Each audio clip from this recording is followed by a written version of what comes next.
Hello everyone, this is a demonstration of Siphon fountain. So let's begin with the construction part. We need few straws, couple of glasses, empty bottle and color bottle. We need color bottle so that the path flow of the water and the fountain is clearly visible.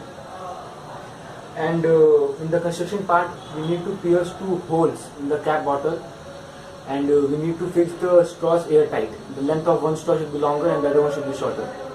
But the thing is, when the straw goes inside the bottle, the straw which is actually shorter is having a part longer inside the bottle, and which is actually longer, the straw which is actually longer is having the part shorter inside the bottle. So that you need to make sure that it actually occurring that way.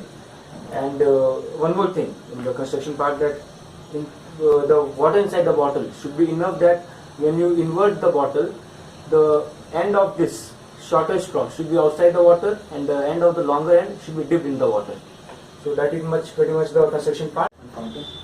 You have to invert the bottle first and dip the shorter straw inside the water, which is at the elevation. The longer straw should be at the end. So we can observe that there is a fountain created at the bottom.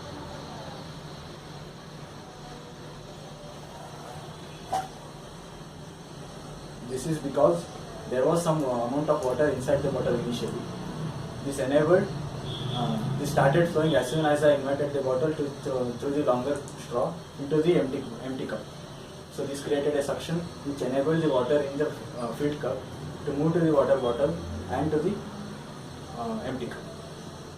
The word siphon, derived from ancient Greek, that means a pipe, is also called as siphon, is used to refer a wide variety of devices that involve flow of liquids through tubes.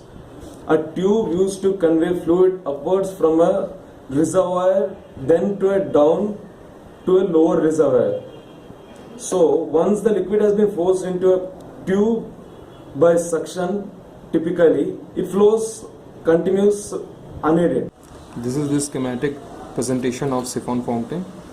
As you can see, this inverted bottle C, from which the fluid flows from bottle C to empty cup B, which causes the volume of air in bottle C increase, and hence the pressure in the bottle C decreases. Which is nothing but the Boyle's law. The decrease in pressure in the bottle C creates a section which initializes the fluid flow from cup A to bottle C. After the initialization of fountain, fluid flows uninterrupted until cup A is completely drained.